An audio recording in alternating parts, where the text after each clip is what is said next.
আসসালামু আলাইকুম, কি খবর এইচএসসি 25 ও 26 ব্যাচের কমার্সিয়ানরা? তো তোমরা অনেকে আমাকে কমেন্ট করে জানিয়েছো যে ভাইয়া আপনি তো অ্যাকাউন্টিং এর সাজেশন দিলেন, তো এরকম আমাদের বাকি সাবজেক্টগুলোর যদি সাজেশনগুলো দিতেন তাহলে উপকার হতো। তো আমি ভাবলাম তোমরা যারা এইচএসসি 25 ব্যাচ আছো তোমাদের এক্সাম একদম সামনে, এবং তোমরা যারা এইচএসসি 26 ব্যাচ আছো তাদেরও কিন্তু কিছুদিন পরেই তোমাদের ফাইনাল এক্সাম। তো আজকের ভিডিওতে আমি ম্যানেজমেন্ট ফার্স্ট পেপারের এ টু জেড সাজেশন আজকের ভিডিওতে তোমাদেরকে আমি দিয়ে দিব। তো আজকের ভিডিওতে তোমাদের আমি একটা গাইডলাইন দিয়ে দিব যে ম্যানেজমেন্টে তোমাদের সিকিউতে মার্ক উঠাতে করণীয় কি, এবং কোন কোন টপিক, সব টপিকে কি আমার পড়তে হবে, বইয়ের সবগুলো পাতায় কি আমার পড়াটা ইম্পর্টেন্ট, নাকি আমি কিছু স্পেসিফিক সিলেক্টিভ কিছু টপিক পড়বো, এবং সিলেক্টিভ কিছু টপিক তোমার এমসিকিউ এবং তোমার ক এবং খ নাম্বারের জন্য পড়বো। তো আমাদের অ্যাপ্রোচটা কি হবে পড়াশোনার? তো দেখো, ম্যানেজমেন্ট এই সাবজেক্টটাকে আমরা অবহেলা করি যে এক্সামের আগের রাতে পড়লেই পারবো এরকম একটা ভাব আসে, কিন্তু এটা অ্যাকচুয়ালি থিওরিটিক্যাল একটা সাবজেক্ট, ওটা অনেক পড়ার আমরা সময় পায় না। কিন্তু এই ম্যানেজমেন্ট সাবজেক্টটাতে কিন্তু এ প্লাস মিস যাওয়ার চান্স সব থেকে বেশি। কিভাবে তোমাদেরকে চলো দেখে। তোমাদের এমসিকিউ আছে 30 মার্ক, হ্যাঁ, তোমাদের এমসিকিউ 30 মার্ক এবং সিকিউ 70 মার্কস। তো আমরা ম্যাক্সিমাম স্টুডেন্ট যে ভুলটা করি, এক্সামের আগের রাতে তো আমরা হজবরলভাবে দেখে যাই, তাই না? তো আমরা ম্যাক্সিমাম মানে ফোকাস দিই এমসিকিউ এর উপর। ধরো এমসিকিউতে তুমি 30-এ 29 পেলা, হ্যাঁ, অনেক ভালো এমসিকিউ প্রিপারেশন নিলা, কিন্তু তুমি যদি সিকিউতে ভালো মতো তোমার প্রত্যেকটা সৃজনশীলে তুমি যদি মার্ক না তুলতে পারো, ধরো তুমি 7 করে তুললা, হ্যাঁ, তোমার এভারেজে 7 মার্ক আসে, তুমি যদি ভালো মতো মোটামুটি পড়ে যাও, তোমার যদি মোটামুটি কনসেপ্ট থাকে 7 মার্ক আসে, তাহলে তোমার কত থাকতেছে যে 49, হ্যাঁ, 49 থাকতেছে। তো এখানে যদি তুমি 30-এ 30 পাও, তাও কিন্তু তোমার 1 মার্ক শর্ট থাকতেছে এ প্লাস পাওয়ার জন্য। তো মানে আপাত দৃষ্টিতে ম্যানেজমেন্ট অনেক ইজি একটা সাবজেক্ট মনে হলেও এই একটা সাবজেক্টের জন্য তুমি আটকায় যেতে পারো, তার কারণ এখানে সিকিউতে তোমার মার্ক উঠতেছে না। তো সিকিউতে তোমার কয়ে 1-এ 1 পেলা, তারপরে ক্ষয়ে 2-এ 2 পেলা, কিন্তু গ এবং ঘয়ের যদি তুমি ঠিকঠাক মতো ধরতে না পারো, এবং গ এবং ঘয়ের যে লেখার মান সেটা যদি তোমার আপ টু ডেট না হয়, তাহলে এই গ এবং ঘয়ে তুমি 2 আর 2 করে পাবা, হ্যাঁ, 2 4 6 আর 1 7, অর্থাৎ 7 করে তোমার এভারেজে থাকবে, 7 7 49 তুমি পাবা। তাই তোমাকে যদি ম্যানেজমেন্টে এ প্লাস নিশ্চিত করতে হয়, এ প্লাস নিশ্চিত করতে হলে মাস্ট তোমার গ এবং ঘয়ের মধ্যে তোমার দক্ষতা দেখাতে হবে। তো ওই দুইটার মধ্যে যদি তুমি দক্ষতা দেখাতে পাও, ওই দুইটা যদি তোমার ভালো লিখতে পারো, তাহলে তোমার বাকিগুলো অটোমেটিক্যালি ভালো হবে। তো এখানে মেইনলি প্লে মেকার হচ্ছে সিকিউ এর গ এবং ঘ তোমার এ প্লাস পাওয়ার ক্ষেত্রে, হ্যাঁ, এ প্লাস পাওয়ার ক্ষেত্রে তোমার প্লে মেকার হচ্ছে সিকিউ এর গ এবং ঘ। এখন আমি তোমাদেরকে ওভারঅল ম্যানেজমেন্টের একটা স্টাডি অ্যাপ্রোচ দিয়ে দিব, যে স্টাডি অ্যাপ্রোচটা তুমি ফলো করলে ইনশাল্লাহ তুমি এ প্লাস পাবা, তুমি 25 ব্যাচ হও বা 26 ব্যাচ হও, যেই হও না কেন, হ্যাঁ। তো স্টাডি অ্যাপ্রোচটা কি? প্রথমে আমাদের গ এবং ঘয়ের জন্য কিছু সিলেক্টিভ টপিক আছে, ওই টপিকটা আমাদের একদম এ টু জেড ভাজা ভাজা করে কনসেপ্ট ক্লিয়ার করে ফেলতে হবে, হ্যাঁ। প্রথমে আমরা বই থেকে যে গ এবং ঘয়ের জন্য যে সিকিউর টপিকগুলো আমি একটু পরে দাগাই দিব, ওই টপিকগুলো একদম ভাজা ভাজা করে ফেলাতে হবে। ওই টপিকগুলো থেকে তোমার ম্যাক্সিমাম সিকিউ আসে উদ্দীপকে, হ্যাঁ। তো বই থেকে তোমার কনসেপ্ট প্রথমে ক্লিয়ার রাখতে হবে, তারপর ওই কনসেপ্ট রিলেটেড যে সিকিউ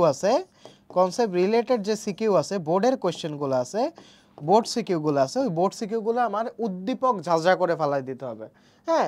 ওই বোর্ড সিকিউগুলোর উদ্দীপক, আমাদের ওই উদ্দীপকটা একদম ঝাঁঝরা করে ফেলতে হবে। তো ওই উদ্দীপকটা আমরা ঝাঁঝরা করে ফেলার পর তারপরে ক এবং খ এবং এমসিকিউ তোমাদের অ্যাপ্রোচ কীভাবে হবে আমি বলি। তো তুমি পুরো বইয়ের প্রথম চ্যাপ্টার, ধরো চ্যাপ্টার 1 ব্যবসায় পরিচিতি, এটা তুমি পুরোটা রিডিং দিলা। তো রিডিং দেওয়ার পর কিছু কিছু টপিক আছে যেটা গ এবং ঘয়ের জন্য না, অর্থাৎ শুধু এমসিকিউ এর জন্য। তো এমসিকিউ এবং ক খ এর জন্য তুমি জাস্ট একটা রিডিং দিলা। রিডিং দেওয়ার পর যেটা তোমার মনে হবে যেটা ক নাম্বারের জন্য ইম্পর্টেন্ট, ওটা এভাবে ব্র্যাকেট দিয়ে দাগায় রাখলা। ম্যাক্সিমাম তোমার কাকে বলে, তোমার হচ্ছে শিল্প বলতে কি বুঝো, শিল্পের প্রকারভেদ, বা প্রজনন শিল্প বলতে কি বুঝো, এগুলো তোমার ক এবং ক্ষয় আসে, হ্যাঁ। এবং এমসিকিউ এর জন্য কিছু কিছু জিনিস ইম্পর্টেন্ট, ওগুলো তুমি হাইলাইটার দিয়ে দাগায় রাখবা। ওকে, তো গেল বইয়ের অ্যাপ্রোচ তোমার গেল। এরপরে যে কাজটা তুমি করবা, এমসিকিউ আর হচ্ছে ক এবং ক্ষয়ের জন্য তুমি যে কাজটা করবা, বইয়ের একদম লাস্টে দেখবে এক নজরে গুরুত্বপূর্ণ তথ্য বলি আছে, তোমার খালেকুজ্জামান স্যারের বইতে মোস্ট প্রবলি নাই।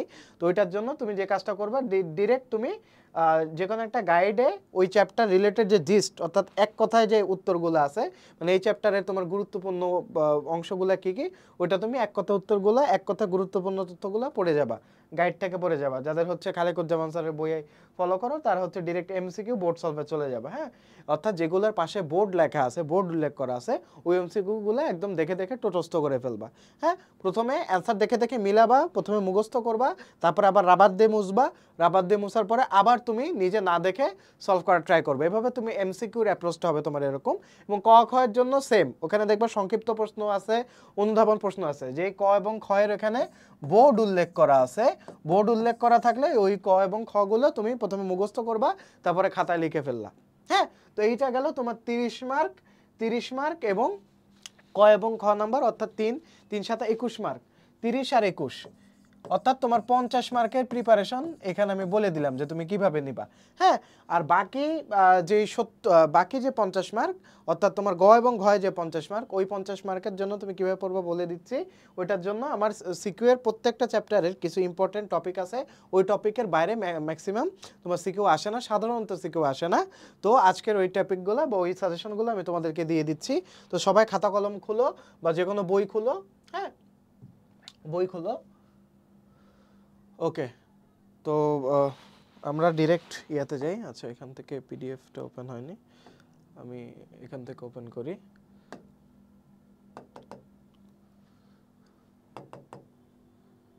ওকে, তো এখন দেখো, ভালো মতো দেখো, আমাদের চ্যাপ্টারগুলো হচ্ছে ব্যবসার মৌলিক ধারণা। তো ব্যবসার মৌলিক ধারণার মধ্যে তোমাদেরকে যেগুলো আমি দাগাই দিব ওইগুলোর থেকে তোমার মেইনলি সিকিউতে আসে। হ্যাঁ, এবং গ এবং ঘয়ের জন্য আসে। তো আমি হচ্ছে গ ও ঘয়ের জন্য ইম্পর্টেন্ট যে টপিকগুলো, ওই টপিকগুলো আমি দাগাই দিচ্ছি। হ্যাঁ, তো এখানে তোমার মেইনলি ব্যবসা চ্যাপ্টার 1-এ আওতা ও পরিধি, এটা তোমার ইম্পর্টেন্ট। আওতা এবং পরিধি থেকে তোমার সিকিউ আসতে পারে।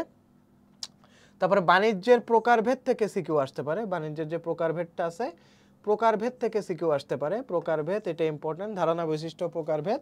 হ্যাঁ, এবং বাকি আর হচ্ছে 1.6 1.7 অর্থাৎ ব্যবসার কার্যাবলীটা খুবই খুবই খুবই ইম্পর্টেন্ট।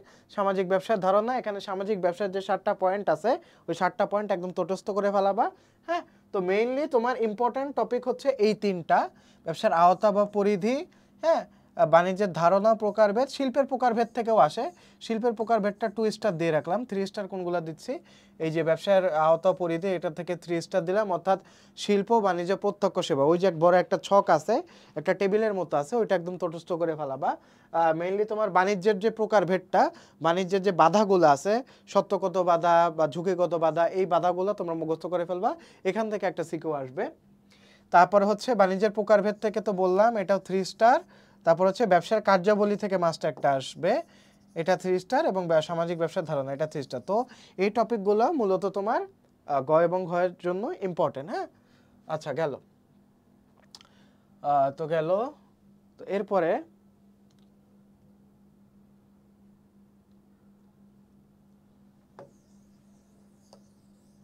আচ্ছা,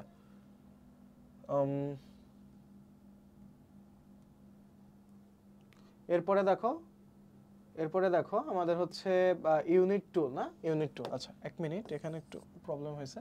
আচ্ছা, আমরা আবার চলে যাই। ব্যবসার পরিবেশ। তো ব্যবসার পরিবেশ খুবই ছোট একটা চ্যাপ্টার। ব্যবসার পরিবেশে জাস্ট 2টা জিনিসই মাথায় রাখবা।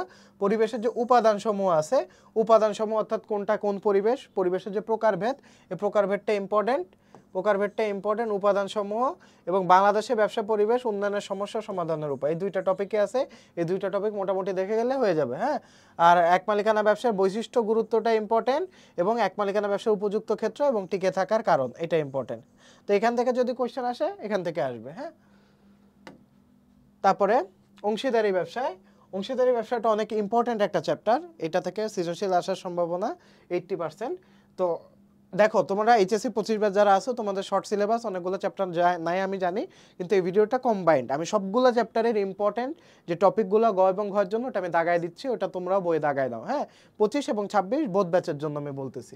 আচ্ছা দেখো, অংশীদারি ব্যবসার প্রকারভেদ, এটা থেকে একটা মাস পাবা, অংশীদারের প্রকারভেদ থেকে একটা মাস পাবা। তারপর হচ্ছে অংশীদারি ব্যবসার বৈশিষ্ট্য, সুবিধা অসুবিধা থেকে একটা পাবা। চুক্তিপত্র বিষয়বস্তু নমুনা নিবন্ধন না করার পরিমাণ এতটা ইম্পর্টেন্ট না, বিলোপ সাধনের পদ্ধতিটা একটু দেখে যাবা, তাহলেই হবে। হ্যাঁ, তো এই 3টা টপিক মোটামুটি সিকিউর জন্য ইম্পর্টেন্ট, উদ্দীপক থেকে এখানেই আসে। আচ্ছা, তারপর হচ্ছে যৌথ মূলধনী ব্যবসায়। যৌথ মূলধনী ব্যবসায় তোমার কোম্পানি সংগঠনের বৈশিষ্ট্য গুরুত্ব মোটামুটি ইম্পর্টেন্ট। তারপরে প্রাইভেট ও পাবলিক লিমিটেড, এটা 3 স্টার, এটা থেকে মাস্ট একটা আসবে। এখান থেকে তোমার অনেকগুলো সৃজনশীল আসে প্রাইভেট এবং পাবলিক লিমিটেড কোম্পানি থেকে। হ্যাঁ, তারপরে স্মারকলিপি, স্মারকলিপি খুবই ইম্পর্টেন্ট। হ্যাঁ, স্মারকলিপি খুবই ইম্পর্টেন্ট। শেয়ারের ধারণা শ্রেণীবিভাগ, এখান থেকে তোমার গ এবং ঘয়ের জন্য আসবে। কোম্পানি বিলোপ সাধনের ধারণার পদ্ধতি এখান থেকে আসবে। হ্যাঁ, এটা মোটামুটি 3 স্টার। এবং সাম্প্রতিককালের ব্যবসাটা তোমার মূলত এমসিকিউ এর জন্য দেখে যাবা যে ব্র্যাক ব্যাংক হচ্ছে বিকাশ প্রচলন করে, মার্চেন্ডাইজিং বলতে কি বোঝাও, বা আউটসোর্সিং বলতে কি বুঝো, সমবায় সমিতির প্রবক্তাকে, হ্যাঁ ডক্টর আক্তার হামিদ খান, এগুলো হচ্ছে তোমার এমসিকিউ এর জন্য ইম্পর্টেন্ট। আচ্ছা, গেল চ্যাপ্টার 5 গেল। এখন হচ্ছে চ্যাপ্টার 6। চ্যাপ্টার 6-এ তোমার হচ্ছে সমবায় যে নীতিমালাগুলো আছে এটা খুবই খুবই খুবই ইম্পর্টেন্ট, এবং সমবায় সমিতির প্রকারভেদগুলো খুবই ইম্পর্টেন্ট। হ্যাঁ, তো এখানে বৈশিষ্ট্য এবং নীতিমালার মধ্যে, বৈশিষ্ট্য এবং নীতিমালার মধ্যে তোমার দেখবা একটা ম্যাট টাইপ একটা উদ্দীপক চলে আসতে পারে যে কত সমবায় সমিতির কত পার্সেন্ট বাধ্যতামূলকভাবে তহবিল সংরক্ষণ করতে হয়, এর মধ্যে উন্নয়ন তহবিল কত কত পার্সেন্ট, বাধ্যতামূলকভাবে কত পার্সেন্ট। তো এখান থেকে কিন্তু শর্ট ম্যাট চলে আসতে পারে। হ্যাঁ, তো এখান থেকে এই যে নীতিমালা এবং প্রকারভেদটা ভালো মতো দেখে যাবা, এবং বাংলাদেশের সমবায় বিকাশের সমস্যা এবং তার দূরীকরণের উপায়, এই 3টা টপিক মোটামুটি তোমার গ এবং ঘ নাম্বারের জন্য ইম্পর্টেন্ট। গেল। তারপরে রাষ্ট্রীয় ব্যবসায়, রাষ্ট্রীয় ব্যবসায়ের যে প্রকারভেদ, রাষ্ট্রীয় ব্যবসার প্রকারভেদ, রাষ্ট্রীয় ব্যবসার ধারণা, বৈশিষ্ট্য, উদ্দেশ্য, এটা মোটামুটি ইম্পর্টেন্ট। সুবিধা অসুবিধাও ইম্পর্টেন্ট। হ্যাঁ, তারপরে বাংলাদেশের রাষ্ট্রীয় ব্যবসার মধ্যে কয়েকটা ব্যবসা আমি বলে দিচ্ছি। ওয়াসা, ওয়াসা, তারপরে বিআরটিসি, তারপরে রেলওয়ে, রেলওয়ে, এগুলো একটু ভালো মতো দেখে যাবে। হ্যাঁ, আচ্ছা, আর তারপরে সরকারি বেসরকারি অংশীদারিত্ব ভিত্তিক ব্যবসা অর্থাৎ পাবলিক প্রাইভেট পার্টনারশিপ, এটা খুবই খুবই খুবই ইম্পর্টেন্ট। এই পাবলিক প্রাইভেট পার্টনারশিপের যে তোমার ধরনগুলো আছে, ব্যাসেল 1, ব্যাসেল 2, পিলার 1, পিলার 2, এইগুলো একটু দেখে যাবে। এটা থেকে মাস্ট একটা উদ্দীপক আসবে। হ্যাঁ, সৃজনশীল আসবে। ব্যবসার আইনগত দিক, ব্যবসার আইনগত দিকের মধ্যে পেটেন্ট খুবই ইম্পর্টেন্ট। পেটেন্ট থেকে একটা আসবে, পেটেন্ট, কপিরাইট, এই দুইটা থেকে ম্যাক্সিমাম আসে, এবং ট্রেডমার্ক থেকে কালেভদ্রে আসে, এটা মোটামুটি 2 স্টার দিয়ে রাখলাম।